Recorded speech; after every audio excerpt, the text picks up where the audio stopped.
So, good evening, my all valuable property seekers, buyers, and investors. So, this side Dinesh Dayal. Again, I welcome you all for my today's this new one video, and I am an expert for generating second income sources through commercial real estate investment as well as investing in the portfolio management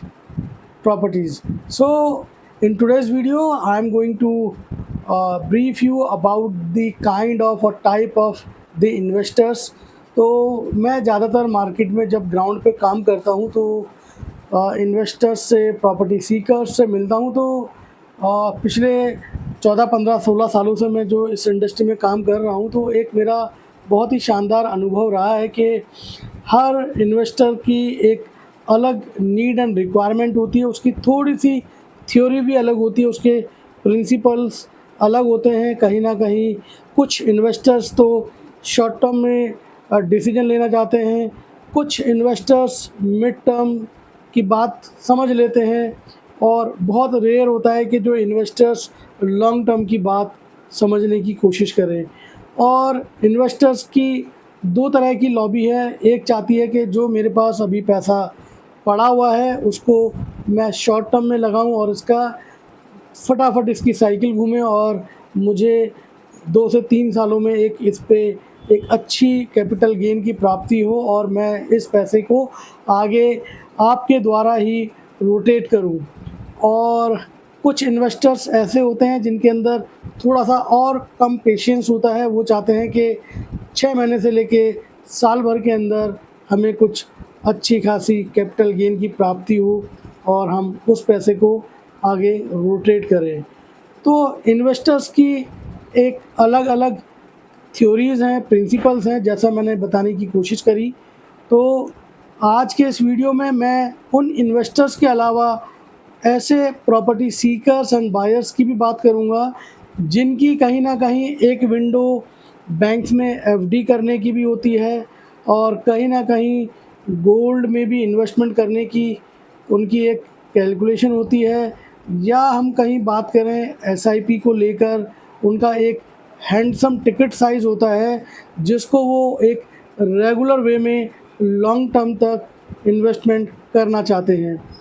तो मैं दिनेश दयाल फिर से अपनी इस नई video में आप सभी का स्वागत करता हूं और उम्मीद करता हूं आप सब मस्त होंगे, स्वस्थ होंगे और अपने जीवन में कुछ ना कुछ बेहतरीन कर रहे होंगे। तो सबसे पहले मैं आता हूं टाइप ऑफ द इन्वेस्टर। जी हाँ, तो इसमें मैं पहले जो इन्वेस्टर्स की एक कैटेगरी है लेना चाहता हूं, जैसा कि मैंने बताने की कोशिश करी है, वो है बिग जाइंट प्लेयर्स। जी हाँ, जिनके पास बहुत पैसा है और उनका कहीं ना कहीं हम बात करें एक पुराने समय से भी एक्सपीरियंस रहा है उनके। अगर हम बात करें फोर फादर से ये सिस्टम चला आ रहा है कि वो ज़मीन जायदाद में इन्वेस्टमेंट करते रहें और करना भी चाह रहे हैं, क्योंकि उनका इस तरीके से एक्सपीरियंस है कि उनको वो चीज़ फलती और फूलती भी है। क्योंकि आपने देखा होगा लोहा भी हर किसी को ना तो फलता है। ये कुछ ऐसे सिस्टम हैं जिसको इंसान खुद मान लेता है, खुद एक्सेप्ट कर लेता है। जैसे कि हम बात करें न्यूमरोलॉजी की, तो मैं उस सिद्धांत में बहुत ज़्यादा डीप में नहीं जाऊंगा। इसमें हर किसी के अपने अपने मत हैं, हर किसी की अपनी अपनी संज्ञा है। तो खैर, इसमें जो दूसरे लोग आते हैं, जी हाँ, इसी ब्रैकेट में आते हैं लॉबी ऑफ इन्वेस्टर्स। जी हाँ, जो जाइंट प्लेयर्स हैं उनकी एक अपनी लॉबी होती है, तो वो उस लॉबी के अंदर भी जस्ट एक शेयरिंग अमाउंट के थ्रू भी इन्वेस्टमेंट करना पसंद करते हैं, क्योंकि उनका एक पुराना एक उनकी बॉन्डिंग है। अगर मैं XYZ इन्वेस्टर्स की बात करूं तो उसमें 10 लोग भी हो सकते हैं और 15 लोग भी हो सकते हैं, 5 लोग भी हो सकते हैं। तो वो इस तरीके से एक सिस्टम बनाते हैं कि एक उस बकेट में एक इनपुट रखते हैं मनी का और उस पैसे को वो क्लब करके किसी भी इन्वेस्टर्स के साथ या किसी भी डेवलपर के साथ या किसी भी एक प्रॉपर्टी के प्रोडक्ट में या सेगमेंट में वो पैसा लगाने की कोशिश करते हैं और करते भी आ रहे हैं। इसके बाद इसमें जैसा कि मैंने बात करी कि उनके पास एक यूज़ बैकअप होता है, मल्टीपल इन्वेस्टर्स होते हैं और इन्वेस्टमेंट इन ग्रुप, जो मैंने अभी जस्ट आपको बताया। इसके अलावा कहीं ना कहीं वो जिस माइंडसेट से बात करते हैं उनका एक ही तर्क होता है कि भाई हमें तो कोई ऐसी प्रॉपर्टी बताओ जिसमें 6 महीने में, 1 साल में हमें एक अच्छे गेन की प्राप्ति हो जाए। तो मेरे काफ़ी सालों के अनुभव में ये भी पॉसिबल है, बट इसके अंदर क्या है कि रिस्क बहुत ज़्यादा रहता है और जो सारा गेम है वो ट्रस्ट फैक्टर का है। और इसमें न्यू जो इन्वेस्टर्स आते हैं उनका बहुत ही रेयर चांस होता है, या तो वो इन्वेस्टर्स जो न्यू है बिल्कुल, वो अपने ऐसे कुछ जानकारों के लॉबी में डाल सकता है पैसे, या उनके कोई रिलेटिव्स हैं या उनके कोई जानकार है जिनके थ्रू ये चीज़ें पता लगती हैं, तो उनको पता है कि ये काफ़ी पैसे वाले हैं, इनका बहुत ही प्रॉपर्टी का एक बैंक बैलेंस है, तो वो कहीं ना कहीं ट्रस्ट करके उनके साथ क्लब हो सकते हैं। अदरवाइज़ बिल्कुल न्यू कमर का, न्यू इन्वेस्टर्स का आप समझ लीजिए कि बहुत ही रेयर चांसेस होते हैं। तो ये वो इन्वेस्टर्स होते हैं जो पीढ़ी दर पीढ़ी प्रॉपर्टीज़ में पैसा लगा रहे हैं और इनके पास काफ़ी बैकअप है, काफ़ी इनका एक स्ट्रॉन्ग कैलकुलेशन है, रिलेशन है। तो ये इन्वेस्टर्स किस तरीके से पैसा लगाते हैं वो मैं आपको बताने की कोशिश कर रहा हूँ। ये बेसिकली क्या होता है, जब प्रोजेक्ट लॉन्च भी नहीं होता है,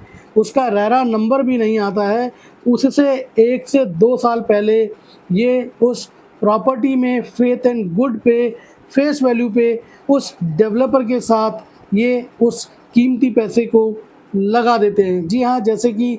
कोई इस तरीके से हम एग्ज़ाम्पल ले सकते हैं कि भाई मैं एक इस प्रोजेक्ट पे कैलकुलेशन कर रहा हूँ, ये डेवलपर ने उनको बताया है, एक इनविटेशन के थ्रू ऐसे एक लॉबी को इनवाइट करते हैं, कहीं ना कहीं 5-7 स्टार होटल के अंदर उनका गेट टू गेट रहता है। तो वो इस तरीके की प्लानिंग करते हैं कि जी ये हमारा एक प्लानिंग है, उस प्लानिंग को पेपर पे वो डिस्कस करते हैं और वो कहते हैं कि फ़लाँ टाइम पे 1 साल बाद, 6 महीने बाद, 1.5 साल बाद हम इस प्रॉपर्टी को लेके आ रहे हैं, या कहीं ना कहीं 15 से 20 दिन की भी कैलकुलेशन होती है कि हमारा पेपर पे सब कुछ तैयार हो गया है। तो अभी इस प्रोजेक्ट में जो इन्वेस्टमेंट करेगा उसको ऑलमोस्ट 50%, 100% और कहीं ना कहीं 200% की भी प्राप्ति हो सकती है, क्योंकि उन्हीं इन्वेस्टर्स के पैसे से हो सकता है वो डेवलपर लैंड खरीदे और उसमें जितनी भी फॉर्मेलिटीज़ हैं वो पूरी करे, या जितने भी कहीं ना कहीं हम बात कर रहे हैं रेरा नंबर से लेने से लेकर उसकी मार्केटिंग और एडवर्टीजमेंट करने तक की जो कॉस्टिंग है वो उन अपने प्राइम इन्वेस्टर्स से वो डेवलपर लेता है, और कहीं ना कहीं उनको एक बहुत ही अच्छा प्रॉफिट देने की जो भी उनकी एक कैलकुलेशन है, जो भी उनके प्रोमिसेस हैं, जो भी उनके वर्ड्स हैं, जो भी उनके कमिटमेंट हैं, वो कहीं ना कहीं एक वर्बली या हम बात करें वो एक रिटर्न एग्रीमेंट पे आ जाते हैं। और ये सारा जो गेम है बहुत ही इनिशियल स्टेज पे होता है एंड फेथ एंड गुड पे होता है। तो आप लोग भी समझते हैं कि जो बिल्कुल न्यू इन्वेस्टर्स है वो इस लॉबी में ना तो उसको कोई कैलकुलेशन पता होती है, क्योंकि ये सारा फेथ एंड गुड पे चल रहा होता है। और दूसरी बात है कि इसके अंदर जो भी इन्वेस्टर्स हैं वो बहुत रिस्क लेके सिर्फ़ और सिर्फ, ना तो अभी कोई लैंड की खरीद फरोख्त हुई है, ना उसके पेपर्स आए हैं, ना उस लैंड की रजिस्ट्री हुई है, ना उसके कोई ऐसे डॉक्यूमेंट्स हैं, ना उसका कोई रेरा नंबर आया है, इवन उसका कोई आर्किटेक्चर के रूप में कोई डिज़ाइन आया है, कोई नक्शा पास हुआ है। सिर्फ़ और सिर्फ एक कैलकुलेशन पे प्रीवियस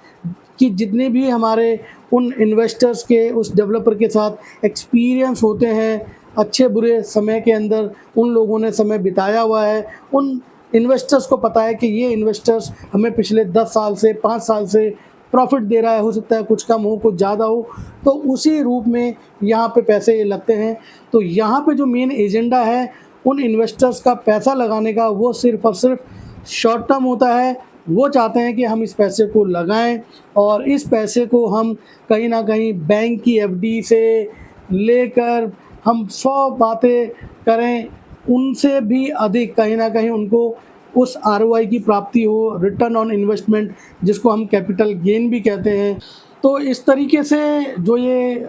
प्राइम या प्राइमरी इन्वेस्टर्स होते हैं, इनका एजेंडा होता है शॉर्ट टर्म में गेन लेना और उस पैसे को रेगुलरली इन्वेस्टमेंट करना। तो मुझे उम्मीद है ये एक जो पहला मेरा पॉइंट है आपको क्लियर हो गया होगा। इसके अलावा अब मैं बात करता हूँ दूसरे इन्वेस्टर्स की। वो बेसिकली हम कह सकते हैं कॉमन इन्वेस्टर्स या कॉमन मैन इन्वेस्टर्स, जो कहीं ना कहीं हम जैसे रियल इस्टेट कंसल्टेंट, एजेंट, इनके द्वारा हम लोग टैग करते हैं और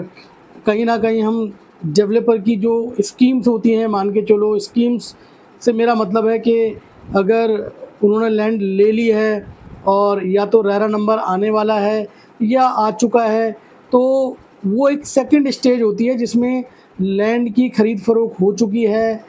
और रेरा नंबर आ चुका है या अबाउट टू कम है विद इन 2 to 3 वीक या 1 to 2 मंथ्स। तो उसमें क्या है कि हम जैसे जो प्रोफेशनल्स हैं वो मार्केट में काम कर रहे हैं, कोल्ड कॉल कर रहे हैं, कहीं ना कहीं अपने जो पुराने इन्वेस्टर्स हैं, बायर्स हैं, उनको समझाने की कोशिश करते हैं कि सर जैसा ही ये प्रॉपर्टी लॉन्च हो जाएगी 2 महीने में, 3 महीने में, तो कहीं ना कहीं 1000-2000 रुपये का आपको फ़ायदा हो सकता है, जिसमें आपको मिनिमम 40 to 50% पेमेंट करनी पड़ेगी। उसके लिए आपको कहीं ना कहीं 1.5 से 2 साल का टाइम मिल जाता है, उसके बाद आप एग्ज़िट कर सकते हैं। तो एक तो इस तरीके की प्रैक्टिस होती है। दूसरा, इसमें एक और टाइप के इन्वेस्टर्स आते हैं जिनको अपना पैसा लगाना है, वो पैसा कहीं ना कहीं अपने फ्यूचर को मद्देनज़र रखते हुए उनको इन्वेस्टमेंट करना है। उनका एक प्रॉपर एक कहीं ना कहीं एक उनकी सेविंग है जो पिछले कहीं ना कहीं 15-20 सालों से चली आ रही है, तो उस पैसे को वो लगाना चाहते हैं। या हो सकता है वो रिटायरमेंट की प्लानिंग कर रहे हो सकता है वो कहीं ना कहीं एक regular long life passive income, rental income की प्लानिंग करना चाहते हैं। हो सकता है वो अपने बच्चों के लिए भविष्य में जो उनकी हायर एजुकेशन है उसके लिए वो एक ऐसा इन्वेस्टमेंट चाहते हैं कि उस समय उनको वो बहुत ही सुनहरी प्राप्ति दे सके। कैपिटल गेन से मेरा मतलब है, हो सकता है ऐसे इन्वेस्टर्स, ऐसे पेरेंट्स कहीं ना कहीं अपने बच्चों की शादी विवाह के लिए उस पैसे को आज इन्वेस्टमेंट करना चाहते हैं, क्योंकि ये कंपैरेटिवली अगर हम एफडी की बात करें, गोल्ड में इन्वेस्टमेंट की बात करें, तो there is no any doubt कि रियल इस्टेट से बेहतरीन, शानदार और बहुत ही मैसिव कैपिटल गेन देने वाला कोई दूसरा इन्वेस्टमेंट है ही नहीं जिसमें हम सेफ एंड सिक्योर्ड इन्वेस्टमेंट की बात करें। तो ये मैंने आपको इस वीडियो में 2 टाइप के इन्वेस्टर्स बताए। एक जो शॉर्ट टर्म के लिए इन्वेस्टमेंट करना चाहते हैं बट वो कहीं ना कहीं एक पुराने रिलेशनशिप के द्वारा एक फेस वैल्यू पे, फेथ एंड गुड पे ही वो उस डेवलपर के साथ इन्वेस्टमेंट करते हैं जिनका उनका पुराने समय से इन्वेस्टमेंट का एक कंसर्न चला आ रहा है। शॉर्ट टर्म में करते हैं ताकि उस पैसे को वो रोटेट कर सके और नेक्स्ट प्रोजेक्ट जो आए या कोई दूसरा डेवलपर हो उसके द्वारा वो पैसा उस प्रोजेक्ट में लगा सकें। दूसरे इन्वेस्टर्स मैंने बताने की कोशिश करी जिनको कहीं ना कहीं बिफोर लॉन्चिंग से लेके लॉन्चिंग या 40% 50% पेमेंट देने के बाद उनको उससे एग्ज़िट होना है, तो वो भी कहीं ना कहीं 1.5 से 2 साल 3 साल तक के लिए आप मान के चलिए। तीसरा, इसमें जो इन्वेस्टर्स की जो एक कैलकुलेशन है या लॉबी है वो इस तरीके की होती है। जो कॉमन इन्वेस्टर्स होते हैं, एक लेमैन अगर हम बात करें तो वो एक कॉमन लोग हैं जिनके पास पैसा है या उनकी एक कहीं ना कहीं बहुत अच्छी सेविंग हो चुकी है, तो वो लॉन्ग टर्म में चाहते हैं कि उनको अपने रिटायरमेंट की एक प्लानिंग करनी है, long term rental income, passive income की प्लानिंग करनी है, बच्चों की एजुकेशन या उनकी मैरिज की प्लानिंग करनी है। तो इस तरीके से 2-3 तरह के हमारे जो इन्वेस्टर्स होते हैं उसमें आप किस में फ़िट बैठते हैं, तो हमारे पास सभी तरह के ऑप्शंस हैं जिसमें आप फेस वैल्यू से लेके कहीं ना कहीं एक लॉबी के अंदर भी इन्वेस्टमेंट कर सकते हैं, या हम बात करें 40 to 50% पेमेंट देने के बाद एग्ज़िट आप करना चाहते हैं तो वो भी हमारे पास कैलकुलेशन है, या आप चाहते हैं कि आपको लॉन्ग टर्म में इन्वेस्टमेंट का गेन मिले, regular rental income, passive income मिले, और हम बात करें मैसिव, हैंडसम या अनएक्सपेक्टेड कैपिटल गेन, प्रॉपर्टी में एप्रिसिएशन की बात करें, तो इस तरह की हमारी कैलकुलेशन रहती है। मैं दिनेश दयाल उम्मीद करता हूं कि आपको ये मेरा वीडियो पसंद आया होगा। आया है तो इसको लाइक कीजिए, शेयर कीजिए और मेरे यूट्यूब चैनल को भी आप सब्सक्राइब कर सकते हैं और बेल का जो बटन है उसको ज़रूर प्रेस कीजिए ताकि भविष्य में आने वाले जो वीडियोज़ हैं उनके नोटिफिकेशन आपको मिलते रहें। तो अगली वीडियो तक के लिए आप अपना ख्याल रखिए, ध्यान रखिए और जीवन में चुनौतियों का सामना कीजिए, अपने ऊपर विश्वास कीजिए, खुद अकेले लड़ने की हिम्मत रखिए और कहीं ना कहीं बेहतरीन और शानदार करने की कोशिश करते रहिए। नमस्कार, जय हिंद।